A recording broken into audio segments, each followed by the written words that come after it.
It's the Business Daily right here on Trust Television. And of course, we're going into another very important topic now. We're looking at issues around the allocation for constituencies project in the 2025 appropriation bill signed into law by President Bola Ahmed Tinubu recently. Of course, the budget of 54.99 trillion naira. If you look at the total budget, we have that graphics there. We can have it 54.99 trillion naira there. Talking about the total budget, statutory transfer 3.65 trillion naira. Recurrent non-debt expenditure is 13.64 trillion. Capital expenditure 23.96 trillion naira. Of course, debt servicing 14.32 trillion naira. This is taking a large chunk of the budget. The deficit to GDP 1.52%. If you look at the key assumption there, crude oil price $75 per barrel. If you look at the crude oil production, 2.06 million barrels per day. Exchange rate 1,500 naira to the dollar, and of course, inflation rate target of 15%. We're currently at 24.48% based on the NBS new methodology as well. There, let's meet my guest. Is right here in the studio. Mr. Okoi Obono-Obla is a human rights activist, a former chairman of Special Presidential Investigation Panel for the Recovery of Public Assets, SPIP. He joins me right here in the studio. Glad to have you on Business Daily. Thank you, Yusuf. Let me get your take on the budget. 54.99 trillion. This is the highest we've had in the history of Nigeria, yes, in naira terms. Yeah, it's great. But the most important thing is if at the end of the day we are going to get all the money we said we are going to spend. Because budget is just a projection of income, and expenses. Absolutely. Okay. It's like a financial roadmap or a financial plan of what will be done by the government in a given year. The expenses, the projects, expenditure for salaries, recurrent expenditures, capital expenditure, and so forth and so on. So at the end of the day, are we going to get all that money we mentioned in the budget or appropriated? Are we going to get the money? Are we going to do all the projects we say we are going to execute, and so forth and so on? That's the most important thing. And that has always been a challenge, of getting money to finance this budget. The budget, indeed. And of course, a lot of deficit. We've had budget deficit for so long. Exactly. I mean, it's been I can't remember the last time in my own lifetime, I've never witnessed any budget balance or even budget surplus in the history of Nigeria. Yes, and there has been withdrawal subsidy, previously, the government used to spend a lot of money to subsidize petroleum products, and that is no more. And also, the government used to look for a lot of money to solve the naira, and that has also been removed. But maybe that is why we are having so much money. With the government says they are going to. But in terms of value, 54 trillion. If you convert it to dollar, it's barely $36 billion. And then also, the revenue from oil. The oil market is very volatile. It's not stable. It's always frustrating from, So are we going to get all what we think we are going to earn from crude oil? It's not what we cannot control. It's what will be controlled by politics at the international level. The stability at the international level. Right now, the crisis between Russia and Ukraine is also affecting the oil market. Absolutely. But since they are saying they want to settle, they want peace, and Trump is, saying that there must be peace between Ukraine and Russia. Maybe it will also affect the oil sector. The peace should not come at the expense of Ukraine. Let's move on. You've spoken about budget padding for a very long time. You have said it's a culture of the Nigerian lawmakers to pad budgets. Yes. I mean, what do you mean by that? They don't produce budgets. Yes. Their own role is to, appropriate. Yes, it's very surprising that we have been constituency projects. And it's very strange. And that lexicon, constituency project, that means you can't find it elsewhere. If you go to other established democracies in the US, in the UK, even in Africa, you cannot find a situation where constituency projects are giving allotted money, or legislators are giving money to go to their various constituencies and execute projects. So, and that is why we always have this issue of budget padding. The executive will prepare estimates and send to the National Assembly, and then the National Assembly will now have more more projects than what was intended or what the executive branch of government intended. I don't know if it is constitutional. I wish this matter will go to court one day, because if you look at the Constitution, the National Assembly is vested with the power to make law. The National Assembly is vested with the power to appropriate money. The National Assembly is vested with the power to carry out oversight functions of the executive branch of government. Do they have the power to be given money to go and execute projects? Because execution of projects, execution of policy, government policy, is the responsibility of the executive branch of government. Implementation of law, like the Appropriation Act 2025, it's a law. That is the responsibility of the executive branch of government and its various agencies. So why do we have in Nigeria a case of legislators dabbling into project execution? And if you look at the budget, you see a lot of duplications. Like I come from Cross River State. I come from the central. I read a lot on your Twitter handle, like what you've written with regards to the budget padding, the constituency project, and quite a whole lot as well. And you've also, and I look at some of the allocation to some states, I mean some senatorial districts in Cross River State, where you come from. I did that research. One of your colleague, your brother as well, Agbajalingo, did some research around that. He talked about he came out with the list of your senators, and he did explain some of the allocation that were given to them in terms of constituency. Project there. Don't you think this, to a large extent, is like bringing development closer to the people? On paper, constituency projects is intended to empower the people of Nigeria from wherever they come from. You know, the National Assembly is a meeting point. You have 360 members of the House of Reps. In the Senate, you have 109 senators, represent 109 senatorial districts. So, on paper, the concept of constituency projects is good, excellent, because the government can now touch every part of the country, the nitty-gritty, and that is very good. It's good for people of Nigeria to have a sense of belonging, and for government to spread tentacles to everywhere, so that to carry the people along and the people who have faith in government. But I don't think this constituency project is good. We have since Obasanjo was in office, President Obasanjo, 1999 to 2025, almost 25 years or thereabout. What is the impact of all the amount of money, the humongous amount of money that has been budgeted for constituency projects? And then if you look at the budget, you see a lot of duplications. I saw one in the senatorial district, a community in Pani. Pani is in my local government area. And there's the one you did say that I read one of your tweets where you said the budget for Cross River Central Senatorial District is indeed intriguing, with a focus on project that seems to have minimal impact on the lives of the people. Okay, you budget for solar lamps, and then you budget for alternative energy for primary schools in the rural areas in the central senatorial district of Cross River State. Then you also budget for light on farm roads. So I mean, I don't understand.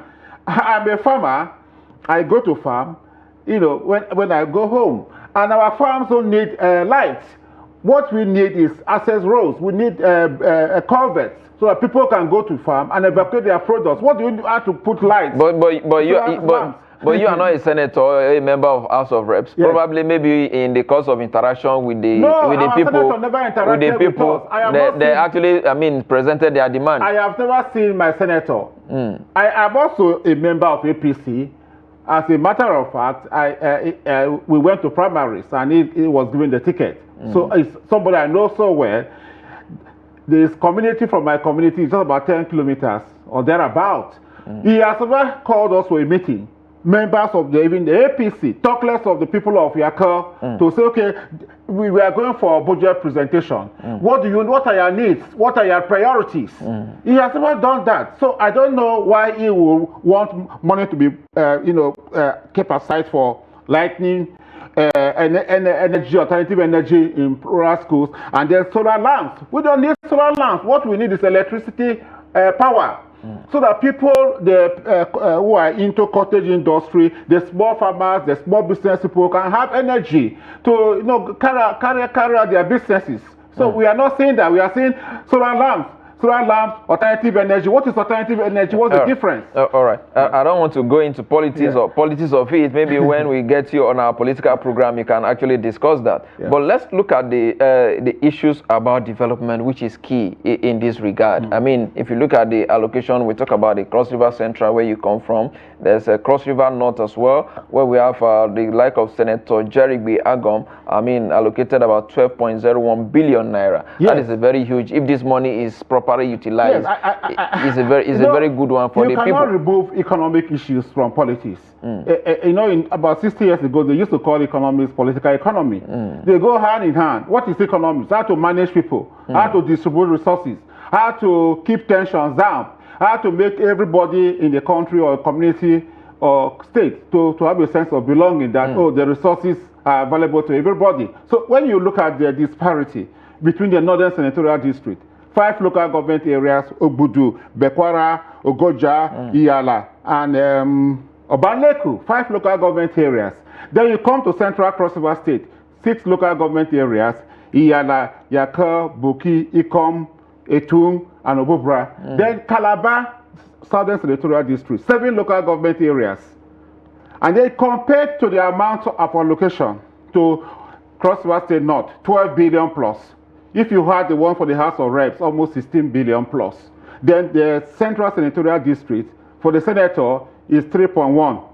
Then other members of the House of Representatives, Alex Ebona is about 3 billion. What is this guy? And Victor Abang for 1.3. And then the guy from representing Komanetung about 1.2. So, and then go to Calabar that has 7 local government areas. It's about just 8 billion. Look at the disparity. Central about 8.4. Calabar about 8.4. Then the North, 12 billion. So what is the rationale? Your grouse is the disparity. Well, it's not a grouse, but I'm worried because areas that have more population or more local government areas will have more. But it depends on how you present your case. That is comes to those representing us. So I commend the guy from the North, Senator Jaribe. He's doing very well because maybe he consulted with his people and they told him what they need. Let's look at the corruption now in the constituency project. You have made mention of some of them already. You said it's alien to major developed democracies. Yes. But here we are practicing it in Nigeria here. But the controversy around this has lingered for a very long time. The lack of monitoring and evaluation of some of these projects. There are projects that you say, constituency project in so and so places, but when you carry out an investigation, you discover that such is not there, and you see a lot of involvement of the lawmakers in the handling and, of course, allocating.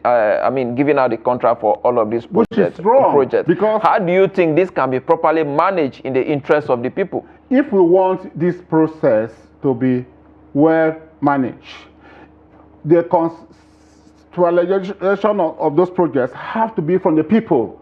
It is not just legislators sitting in Abuja without consulting with their people and coming out with ill-conceived projects that will be poorly executed, projects that will not be, even executed at all. These constituency projects will be handled by the executive branch of government that has all the structures, all the personnel to handle projects. So for proper management and also to reduce the corruption we have been seeing. Okay, for one of the projects, 500 billion for a road that was awarded. That road was awarded by NDDC several years ago for 500 billion, and then you come back in 2025 to have that same project to put it in the budget, which the project that is the NDDC budget, you put it in a national budget. I mean, is that not a contradiction? Is that not a duplication? That is what we see in these so-called constituency projects. So maybe an agency should be created to be giving money to execute projects in the various constituencies. not legislators. I mean, legislators are not supposed to do business. It's against the code of conduct provisions of the Constitution for any public officer to indulge in business or indulge in contracts award. And then the Procurement Act, I don't think during the process of award of contracts, all what is required by the Procurement Act is complied with. We don't even know the contractors, or sometimes they just get their lackeys, their boys, and give them money to go and do these projects. At the end of the day, these projects are poorly executed and they don't impact on the people. And every year we keep on repeating these projects. The same projects everywhere. In 25 years or so of our democracy, we'll go heading to 26 years now, this 2025 of our democracy. If this constituency project were properly implemented, we should have a robust development across the country, not just particularly things like electricity, things like water, you know, things. Okay. I cannot understand why we waste so much money buying motorcycles for young people.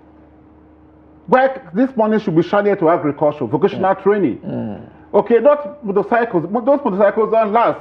Within 6 months, you know, they are gone, and most of the rural roads are very deployable. So the motorcycles are there's always the most of them are given to party members. Yes, exactly. Are given to party members they anyway. Dash them. They give them the impression that oh, this is from me. It's from my pocket. They don't tell us that this constituency projects, the money is coming from the coffers of the federal government. The legislators play to the gallery and give us the impression that, look, they are supporting us.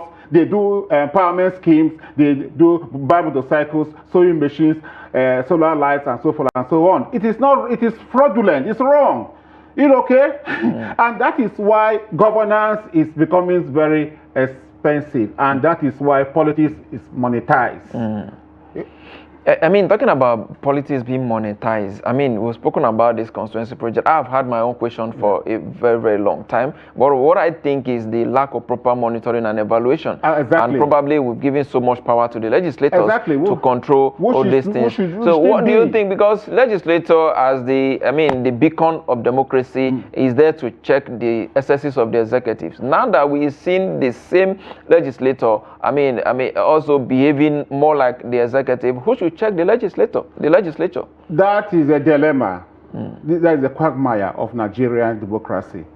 People who are supposed to be constitutional watchdogs, if you look at the constitution, the legislators or the National Assembly is an anti-corruption agency because the National Assembly carry out oversight.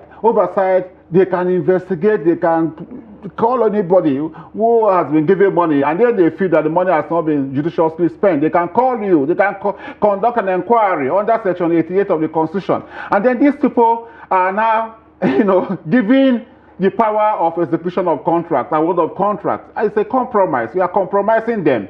You are telling them they should look, they turn a blind eye to their constitutional role. What should it be? It's very, very intriguing to our democracy. All right, let's look for a way out. Now, the bottom line is that when two elephants fight, it is the grass that's fine. In this case, the people of Nigeria that are actually suffering now. Now the economy is terribly bad. Things are not working well. All is down to the misgovernance, mismanagement of the fund. What is the way out? You made mention of a National Assembly as an anti-corruption agency, which I think I agree with you in that regard. What do you think should be done so that the dividend of democracy, the dividend of governance can trickle down to the people? The process of recruitment of elective leaders by the political parties is wrong, fundamentally wrong. We have a situation where if you do not have money, you cannot get a ticket to represent your party or to fly your party's flag in the election. You must have tons and tons of money. And then our people, they depend so much on the legislators. If you are ill, you want your senator to give you money. Right. If you want your child to go to school, you want your senator to give you money. And you think it is a duty for your senator or legislator to give you money. And you have not sat down to say, oh, where is this man making his money from? So we have to carry out a complete overhaul of society. Is it not because we popularized the people over the years?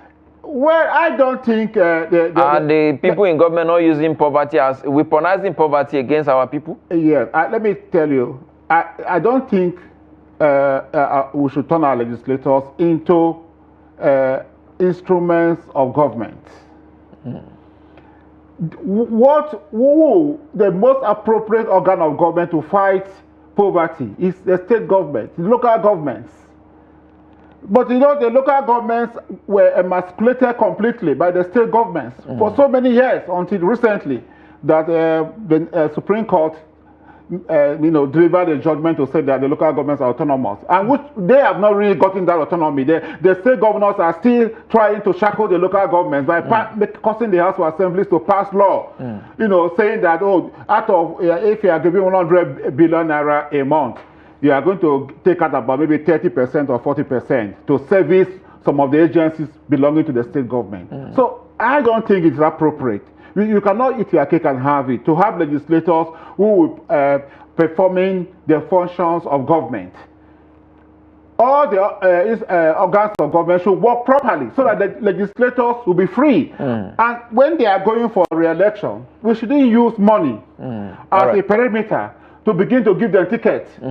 We should look at their performance, the quality of their contribution when they are in National Assembly, or the quality of contribution when they are trying to make a law. We should not look at their pockets. All right. As we wrap up now, you served in a President Buhari government as a chairman of Presidential Investigation Panel. Yes. What do you think? How do you think you can help this government to tackle some of the issues you raised? Well, the work I did, it was controversial, and at the end of the day, some people tried to scandalize me and malign me, so fighting corruption, I don't think I want to involve myself, except there certain things are done. When you are giving a job to somebody, you must give him free hand, no interference. Right. And then you also have to empower that person and also shield that person, because fighting corruption is a difficult job, one of the most difficult jobs. People will come after you on vendetta. It's natural when somebody takes something and you want to take it back, the person will not be happy with you. The person who wants to fight you to the end. Most times, people who have been given these jobs to fight corruption are not protected by government. So you have people fighting them, trying to, mess them up, scandalize them. That is why you have seen since 2004, the EFCC, since the EFCC was created, how many chairmen have we had? Almost up to 5 or 8, and all of them were removed in controversial circumstances. Indeed. Yes. All right. That is the best way to wrap it up. But the bottom line of all this, when there's problem in the economy, in the system, it is the people that suffer the most. And we hope that some of these concerns will be addressed so that Nigeria can enjoy the dividend of democracy. I must thank you, Okoi Obono-Obla, human rights activist, former chairman of Special Presidential Investigation Panel for the Recovery of Public Property. I must thank you for your time. Thank you, Yusuf. It's a pleasure. All right. With that is a wrap on the show today. We'll be back again on Monday. I'm Yusuf Akogu.